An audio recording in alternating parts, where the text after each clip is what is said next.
Shalom. Eh, Pagi hari ini saya mau sharing tentang terobosan Allah. Mungkin beberapa dari kita sampai usia kita pada hari ini tidak merasakan sesuatu terjadi dalam kehidupan kita. Entah itu karena kita benar-benar tidak memahami kehendak Tuhan dalam kehidupan kita nggak memahami atau kita nggak peduli dengan apa yang menjadi kehendak Tuhan dalam kehidupan kita, sehingga kita merasa bahwa hidup kita ya begini-begini aja.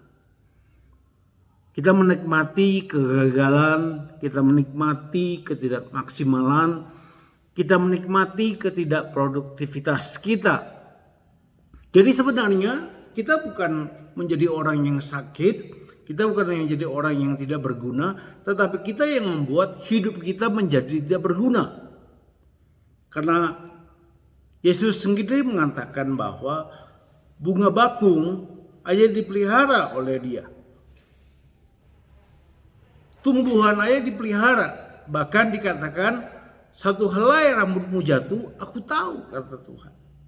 Itu menggambarkan betapa kepedulian Allah dalam kehidupan kita, agar kita menjadi orang yang benar-benar bisa memaksimalkan pribadi kita sebagai ciptaan Allah.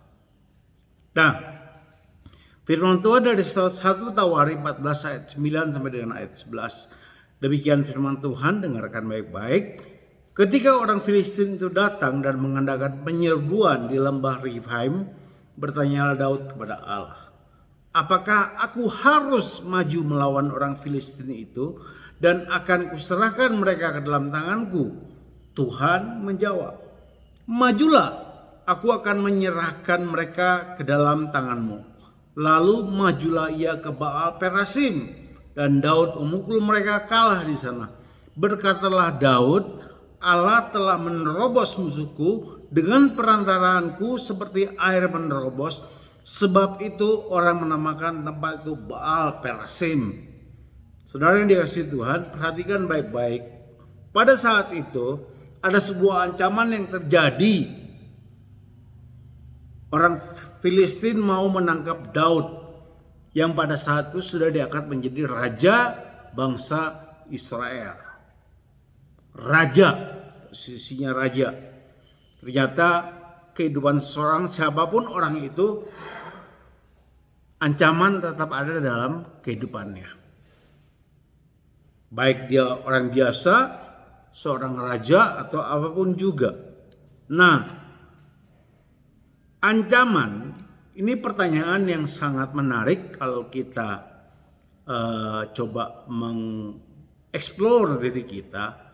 Apakah saat ini hidup kita sedang terancam karena kita tidak bisa melakukan kehendak Allah? Apakah hidup kita yang tidak produktif, yang tidak maksimal, atau dalam tanda kutip yang tidak berguna, itu menjadi ancaman dalam diri kita atau tidak? Sebagai orang yang punya nalar, orang yang punya pemikiran, tentunya dia akan merasa bahwa dirinya terancam ketika dia menjadi orang yang gak berguna. Ketika dia gak bisa mencapai apa yang dia rindukan, dia akan merasa terancam. Oleh karena itu Daud ketika terancam, dia datang kepada Allah. Daud sebagai raja nggak memakai pikirannya sendiri. Daud sebagai raja nggak memakai kekuatannya sendiri. Tetapi Daud sebagai raja yang taat kepada Allah, dia bertanya kepada Allah, apakah aku harus maju? Atau bagaimana? Kemudian Allah menjawab, silakan maju berperang. Dan akhirnya terobosan terjadi, dia mengalami kemenangan. Jadi yang pertama, untuk kita mengalami terobosannya Tuhan, harus ada keintiman dengan Allah. Harus rajin bertanya kepada Allah. Makanya firman Tuhan mengatakan, aku telah menemukan Daud bin Isai, seorang yang berkenan kepadaku. Tuhan itu suka dengan orang yang mau berdiskusi dengan dia. Tuhan itu suka dengan orang yang membangun hubungan dengan dia. Kapan kita harus membangun hubungan dengan Tuhan?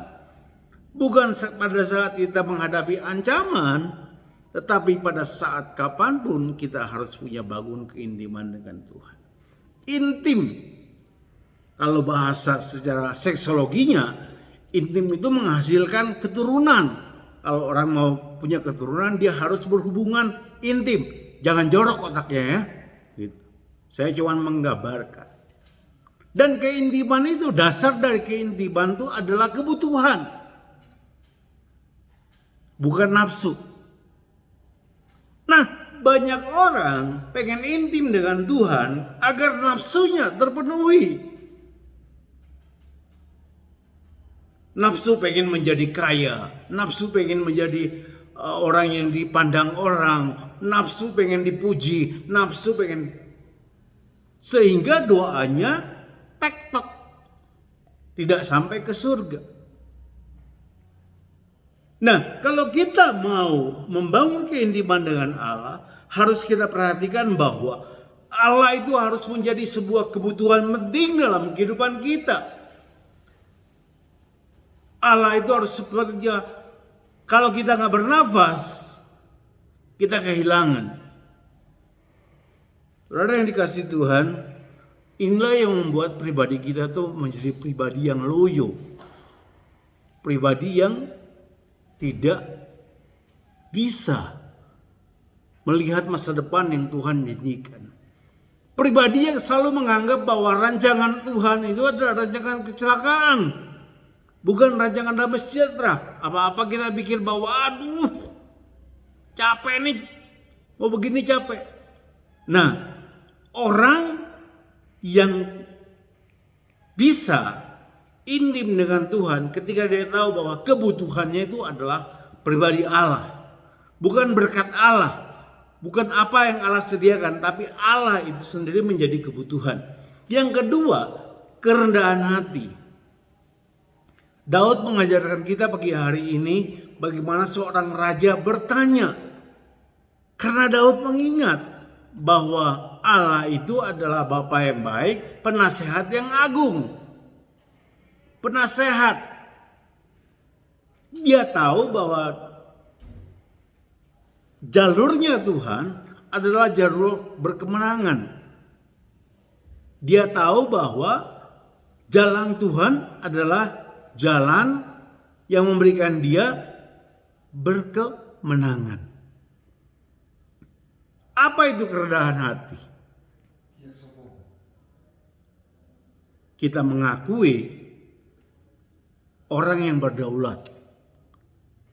Misalnya begini, saya seorang bawahan. Saya tahu saya punya pimpinan. Nah, saya kalau mau dekat dengan pimpinan saya, intim dengan pimpinan saya sebesar-besar gelar saya, sepintar-pintarnya saya, sebanyak pengalaman hidup saya harus tahu bahwa dia lebih unggul karena dia pimpinan. Dia lebih hebat. Saya harus bisa seperti itulah kerendahan hati.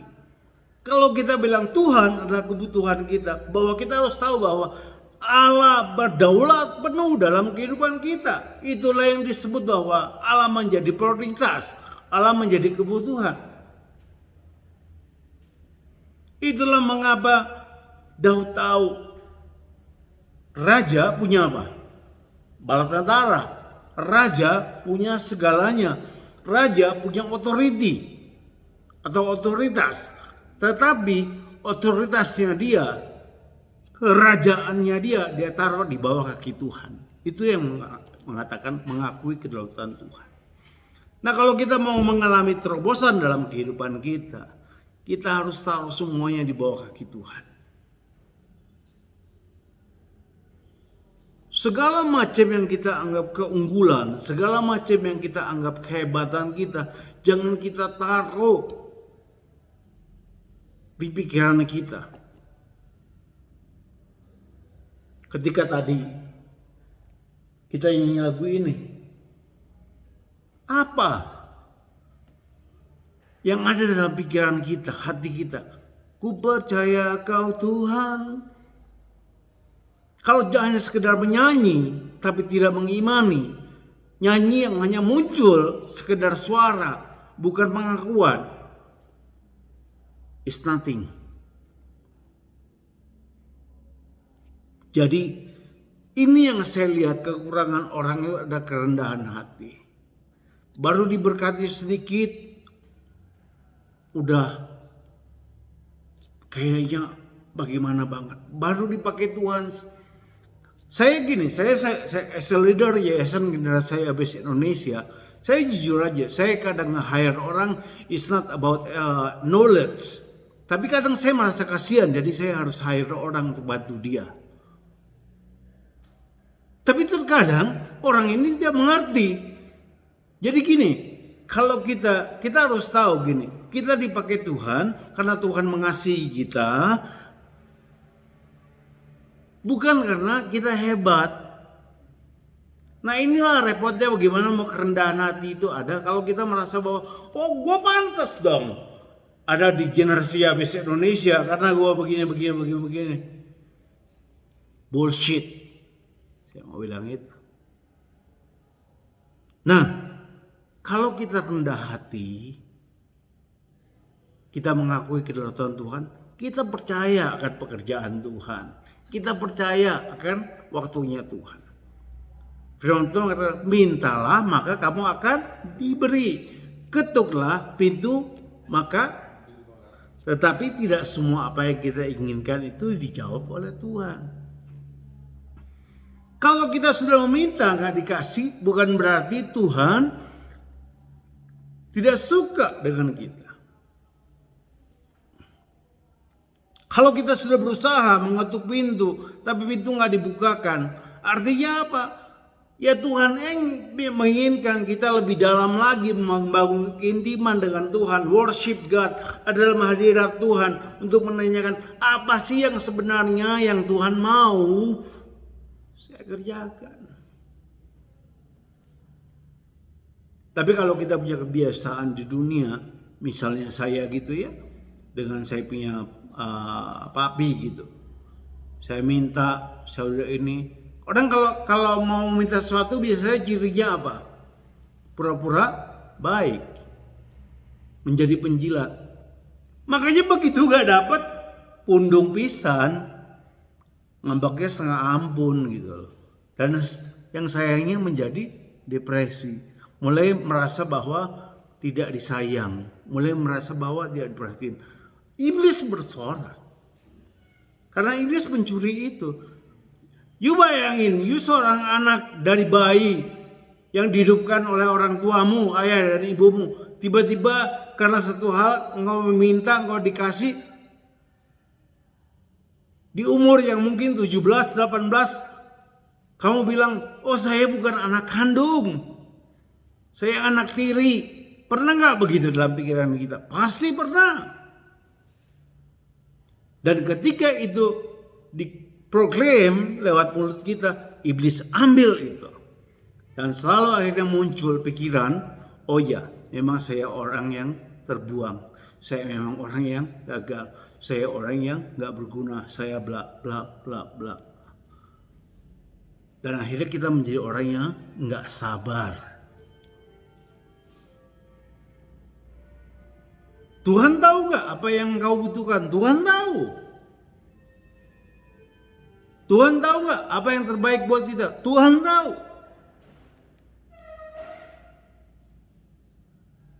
Saya ambil contoh. Kalau saya berdoa misalnya buat sama Tuhan saat ini. Saya minta kendaraan atau apa. Bukannya Tuhan gak mau kasih. Tapi Tuhan sedang mengajar. Ketika engkau diberkati, engkau menyia-nyiakan berkat itu. Makanya ada firman Tuhan mengatakan, kalau kita punya berkat, belilah untuk roti, bukan untuk yang lain. Yang penting, menjadi orang yang gak sabar tuh gak enak. Kita akan mementokkan diri kita ke semua hal. Kita pentokin diri kita dengan kakak kita, dengan semua, kita mentokin. Yang lebih menyedihkan, kita merasa bahwa tidak ada pekerjaan Tuhan dalam kehidupan kita. Tidak ada itu yang namanya waktu Tuhan. Waktu Tuhan. Apa di sini lagu ini? Pasti yang terbaik. Kita nggak percaya itu. Yang kita percaya adalah bahwa kita orang yang tidak disayang. Yang kita percaya adalah bahwa kita orang yang gagal. Nah, orang sabar itu sulit berkomunikasi. Contoh gini, misalnya si Polan, dia pengen mendapatkan sesuatu, dia datang ke direkturnya. Kemudian dia meminta, misalnya dia meminta naik gaji. Nah, si direktur bilang, sebentar ya, sabar dulu. Karena dia pengen banget naik gaji, dari mulutnya keluar apa? Sumpah serapah. Saya udah begini, saya udah berdarah-darah buat lembaga dia, buat kantor ini seperti begini, saya. Direkturnya bilang begini, saya yang punya kantor ini. Pergi aja kamu kalau nggak puas tadi.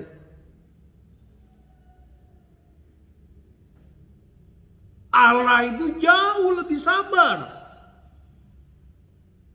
Mazmur 25 ayat 4 dan 5 mengatakan, beritahukanlah jalan-jalanmu kepadaku ya Tuhan, tunjukkanlah itu kepadaku bahwa aku berjalan dalam kebenaran-Mu dan ajarlah aku, sebab Engkaulah yang menyelamatkan aku, Engkau kunantikan sepanjang hari. Pernah nggak saya ketika dapat firman ini, kemudian ada ayat ini, saya jujur di depan Tuhan, jarang sekali saya berdoa, beritahukanlah jalan-jalanmu kepadaku ya Tuhan. Mungkin iya, itu di titik itu ya, tunjukkanlah iya. Tapi bawalah aku berjalan dalam kebenaran-Mu dan ajarlah aku. Ini yang menjadi problem. Bawalah aku berjalan dalam kebenaran-Mu. Mungkin kita bisa berjalan dalam kebenaran Tuhan dan bisa menerima ajaran Tuhan just for a couple days. Misalnya 3 hari 1 minggu. Nggak muncul-muncul itu matahari, nggak muncul-muncul itu apa yang diinginkan. Sudah selesai. Seperti itu. Apalagi engkau nantikan sepanjang hari. Ini bicara komunikasi. Jadi kalau kita komunikasi kita itu negatif, dari mulut kita ini keluar hal-hal negatif, kita sulit berkomunikasi dengan Tuhan. Tadi saya saat teduh dia bilang begini, Roh Kudus itu mengajarkan kita berdoa, atau Roh Kudus itu berdoa untuk sesuatu apa yang nggak bisa kita doakan. Dia bilang, waduh Tuhan baik banget ya, ngebantu sampai di situ. Nah makanya kadang kita nggak doakan, tapi Tuhannya ada sesuatu terjadi dalam kehidupan kita. Karena Roh Kudus itu kasihan sama kedunguan kita yang nggak mampu berkomunikasi. Jadi kalau ada yang bilang begini, saya tuh berdoa 4 jam, 5 jam, komunikasi dengan Tuhan lancar, bla bla bla. Tapi kalau mulutnya ngomongin orang nomor 1, ngejelekin orang nomor 1, wah nggak ngerti saya itu isi doanya apa. Nah, jadi bersumber dari keintiman Allah, lahirlah sebuah kerendahan hati, lahirlah sebuah kesabaran, kepercayaan bahwa Tuhan bekerja, waktu Tuhan yang baik, sehingga apa? Kita berkomunikasi.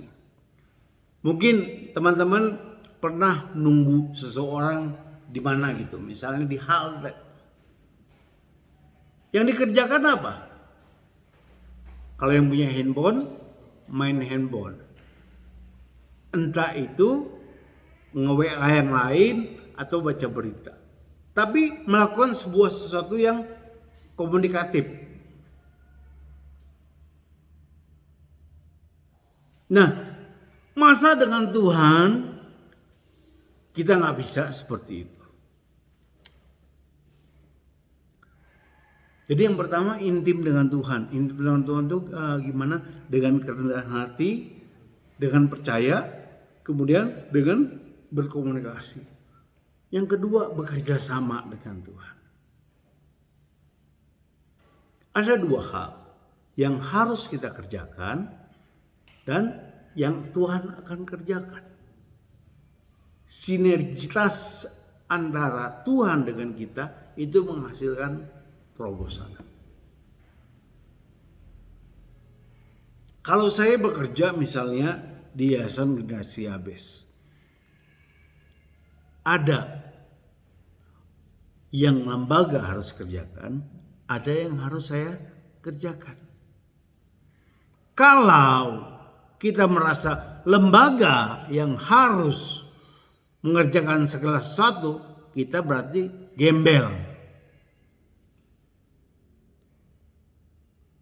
Kita maaf kata tukang minta-minta. Sama dengan itu. Ya udah, pengkhotbah bilang waktu Tuhan yang terbaik pasti terjadi. Terus aku bisa ngapa-ngapain? Salah. Apa yang harus kita kerjakan? Melatih diri kita percaya dengan membaca firman, dengan berdoa, dengan menjaga hati kita jangan sampai jatuh pada hawa nafsu yang salah. Ketika kita belajar seperti begitu, waktu Tuhan bilang, bukan ini. Jadi gini, Yeremia 33 mengatakan bahwa lebih dari apa yang kita pikirkan, lebih dari apa yang kita dengar, itu janji Tuhan. Artinya begini, bukan lebih banyak jumlahnya. Lu minta goceng dikasih gobat, enggak. Tapi lebih baik, yang terbaik, itu yang diberikan Tuhan. Karena di Mazmur 12 ayat 7, janji Tuhan adalah janji yang murni, bagaikan perak yang teruji 7 kali dimurnikan dalam dapur perburuan di tanah. Janji yang murni, janji Tuhan, janji yang murni, janji yang pasti Tuhan akan genapi dalam kehidupan kita. Jadi saudara yang dikasihi Tuhan, Allah tidak pernah berbohong. Kita yang sering gak sabar lari dari ketaatan, kita yang sering lebih banyak ingin mendahului Tuhan. Saya ulang ayat awal tadi. Ketika orang Filistin itu datang dan mengadakan penyerbuan di lembah Refaim, bertanyalah Daud kepada Allah. Kuncinya pagi hari ini, firman Tuhan ini mengatakan, bertanyalah kepada Tuhan tentang dirimu, tentang apa yang Tuhan sediakan bagi dirimu. Bertanyalah kepada Tuhan. Minta pewahyuan dari Tuhan dalam perjalanan kehidupan. Dia Allah yang adil. Kalau engkau sedikit berkomunikasi dengan Allah, sedikit yang diberikan kepadamu. Kalau engkau sedikit memberi waktu kepada Allah, sedikit yang kau terima dalam kehidupanmu. Kalau engkau hanya sedikit memberikan kerendahan hatimu di hadapan Tuhan, jangan heran engkau akan direndahkan banyak orang. Kalau engkau tidak membuat Allah berdaulat dalam kehidupanmu, jangan heran kalau engkau direndahkan oleh manusia. Tuhan Yesus memberkati kita semua.